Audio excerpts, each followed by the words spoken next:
let me show you how these veneers work. So basically these veneers are like this. So all of you will get these thin shells, pre-polymerized, prefabricated composites, beautiful to use, very quick. The only advantage is the surface is laser sintered, so staining will not be there. It's already pre-polished, so you have very good glaze, almost something like ceramic. And if you want to additionally characterize it, you can characterize it with the burrs and again repolish it. You can also change the shape of this. So for example, the same veneer, you see this is more triangular, this is more squarish. Can you see? So if you feel your patient's form is more triangular, you can use a squarish veneer and you can taper it from here. I will show you the demonstration how you can do that. So it's an excellent system. You can use a football to do that. This veneer is already ready for you. Or you could use a soft flex disc to use that. Okay? So say for example, if I have a patient like this, and I'm doing veneers on 2 lateral incisors. So I prep it, very minimal prep. Can you see all the prep is on enamel, not much of dentine exposure. You can see the enamel margins very clearly. The only important thing for you need to remember is, as far as possible, the margin design on the gingiva should be supragingival. For composite, it's always preferred supragingival or equigingival, never go subgingival. If you're going subgingival, composite veneers will not work. It's better for ceramic because the gingival health is good with ceramic than composite veneers, because you'll not be able to finish and polish in that area as well as you polish supragingival. Okay? If you see on the other side, again, minimal prep. So for composite veneers, the preparation design is like disease driven. There is no protocol. Are you getting my point? If it is ceramic veneer, then I need a protocol because my Emax needs minimum 0.5 millimeters of thickness. But if it is composite, I can do with 0.2 also. I can do with 0.3 also. So the preparation is based on the disease. It's not based on the material. Are you getting my point? So I remove all the defect. I make sure I preserve all the enamel. I don't break the contacts, but go very close to the contacts as possible. Do not break the contact, but please go very close to the contact as possible. But in some cases, if there is a class 3, I need to intentionally break the contact in order to remove the decay. Is it very clear? But if it's a sound tooth, please do not break the contact. Once that is done, I adjust my veneer according to the patient's shape, like I did here, and I place it on the patient's tooth to check the fit. Okay? If it is approximating to all my areas of my preparation. Once that is done, I place my mylar. Okay? I etch the tooth for 20 seconds. I wash it off. I apply my adhesive. Always use Teflon tape isolation. It's always easy for you to practice adhesive dentistry. So 2 coats, air blow, light cure. And once I light cure, I go with on my veneer. This is my Edelweiss veneer. So I'm going to, since I used a lot of adjustments, I created smear layer on the veneer. So what I'm going to do is, I'm going to apply a veneer bond. So I'm going to give you the veneer bond. Veneer bond is something like a silent coupling agent. Okay, it's a wetting agent. So it makes your bonding more receptive. Okay, so apply the clear veneer bond for 1 coat, 10 to 15 seconds, and then air blow and light cure. Okay. Now once I light cure, now my luting agent in here would be a composite. It will not be a resin cement because these are not Emax. This is a composite veneer. So I will use a composite itself to bond. So my actual color is coming from my composite, the veneer. My veneer is very clear. Okay. So here in this case, as we discussed, my veneer is my enamel, and what I'm placing here is my body. You understood the concept now? So this veneer is almost the same thickness as we discussed, 0.3, 0.5, 0.75. And I'm using my body. So I mold my body over the inner surface of the veneer, something like this, in a thin section. Again, variable, thick here. As you come down, it should taper. And now I place it on the surface, as we discussed all this. So I'm going to place it on the surface, tap it well, tap it, tap it, tap it, so that there's no air bubbles. Okay, tap it well. Take your time, you have a lot of time.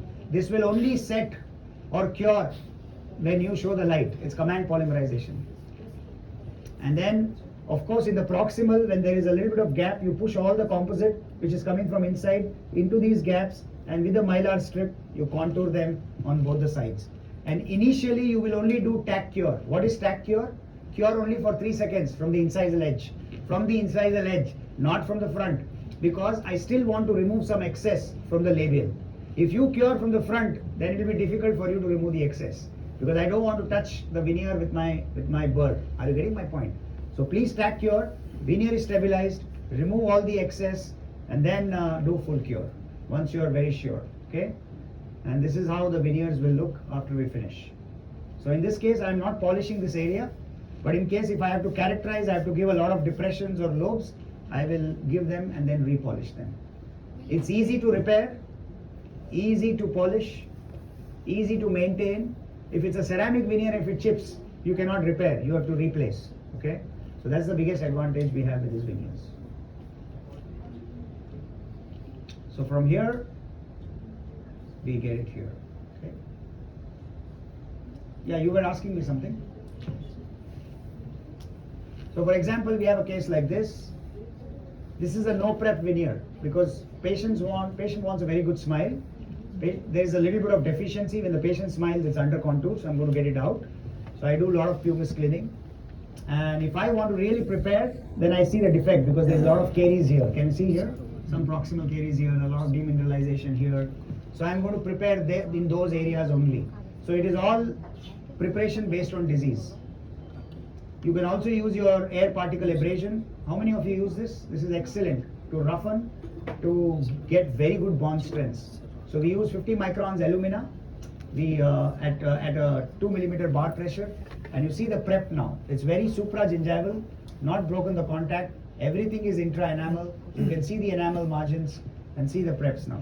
Only the defect area will be deeper. I'm not going to make everything in one plane. Are you getting my point? For composites, the preparation can be in multiple planes.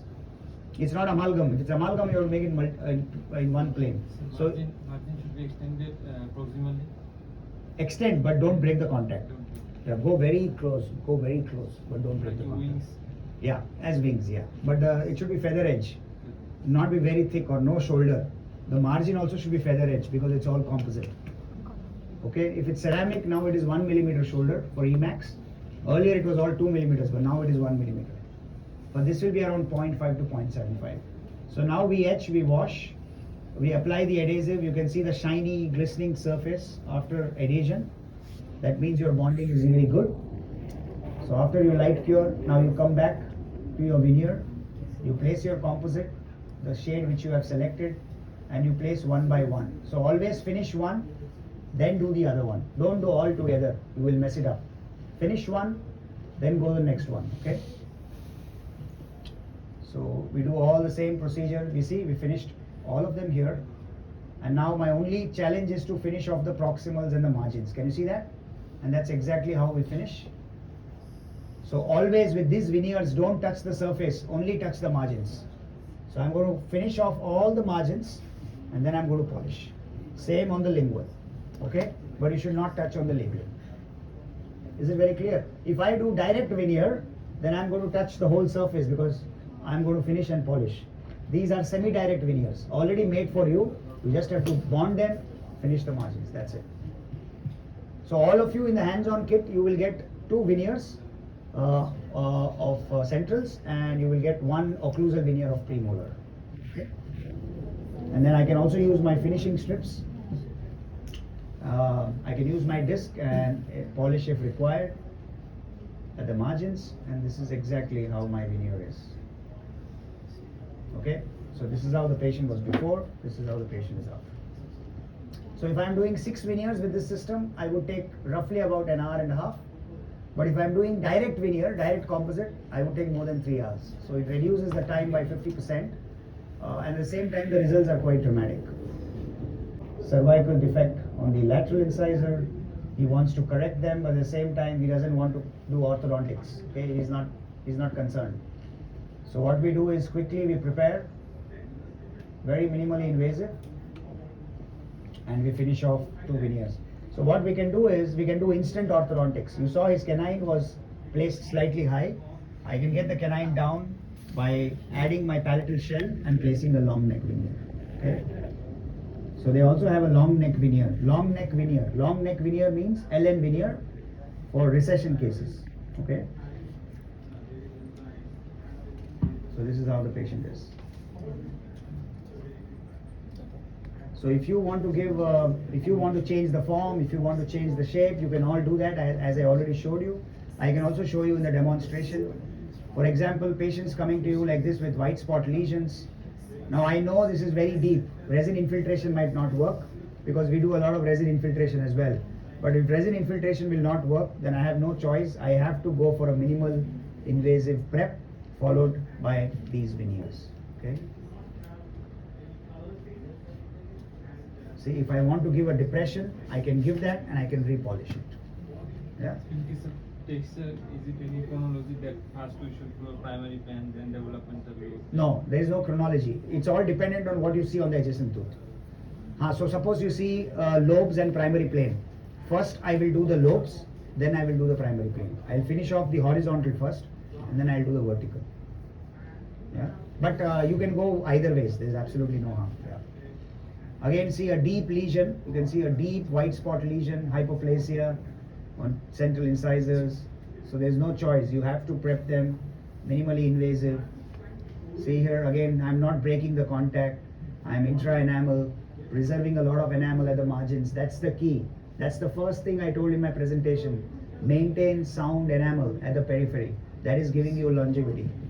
And then once that is done, we place all the veneers, we finish off the margins, both proximal, gingival, get good emergence profile, and see, open up the embrasures, final polishing and finishing, and this is the result we get. Okay, so it's quite quick. You will be amazed at the kind of hardness this veneer is. I mean, you can literally trim outside. They don't chip or break. It's very hard because it's all laser sintered. They're sintered at 300 degrees centigrade, so it gives you that kind of leeway to manipulate these veneers. Okay, it's not like a regular direct veneer. Cases like this, a lot of wear cases. Can you see? Erosion, GERD, gastroesophageal reflux. You see a lot of. So you could do palatal veneers as well, and you could do labial veneers as well. So if I have to be aggressive, I can do all intentional endo and I can do full crowns, full mouth. But nowadays, no patient will agree to all that. They know the value of every milligram of tooth structure now. So you cannot just prep right, left, center. So I can do this non-invasively. So what I can do is, I can build the lingual with my regular composites, and on the top I can give my semi-direct. By doing that, I also increase the height, because patient has lost a little bit of vertical dimension.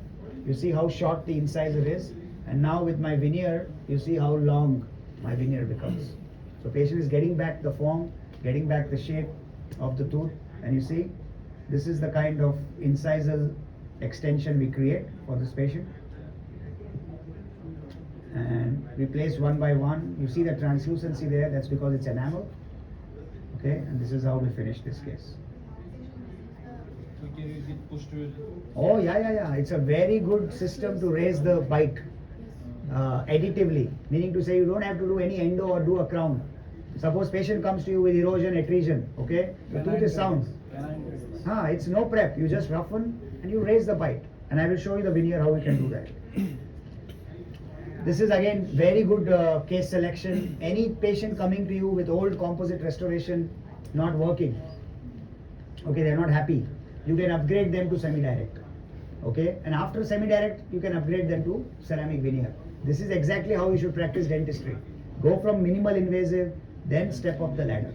Okay, don't directly start with ceramic veneer, because then you've lost a lot of tooth structure. Because anything we do in dentistry has to fail.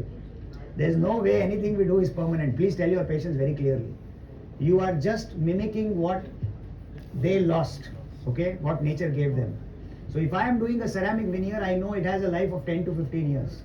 After 15 years, what is your choice? Next choice. It will be a crown. After crown, what? It will be extraction implant. This is the life cycle of the tooth. So try to be minimal invasive to start with. So if a young patient is coming to me at the age of 20, I am not going to give him a ceramic veneer or a ceramic crown.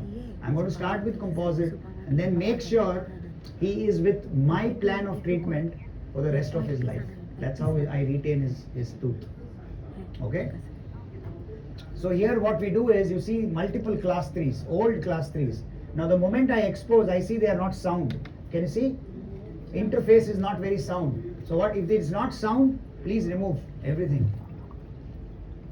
Remove. If it is quite old restoration, if patient gives you a history, this was done 5-7 years back, please, it's an indication that you remove. But if patient says it was done 6 months back, and if I have done it, I will not remove, because I know how I have done it. Because if somebody else has done it, I don't know how the procedure was done, whether there was some caries still remaining. So these are some calls you take chair side, when to remove, when to retain. So once we remove, then before placing these veneers, you will modulate everything with your direct composite. Are you understanding? This veneer is only going on the facial side. It is not going into these class 3s. Are you understanding? So before I place this veneer, I am going to place all my direct composite and I will modulate the tooth, and then I am going to see I am modulating with my direct composite. So I am building everything like I get a full wall, and then I place my veneer. Okay? And then I place my lateral, and then I go with my canine. So I go everywhere the same way. See here? Okay? And then this is how the patient is up to finish. Certain cases like this again, old composite, we remove and we place. We use a lot of air abrasion particle, as I said. Rubber dam is mandatory, and this is how I adjust with my disc. So you can hold the veneer with your holder, and you can adjust the veneer. If proximally it is going out, so when you place on the tooth, you see proximally it is going out, reduce the proximals. Keep checking, keep reducing, improve the form. You can do anything with this veneer.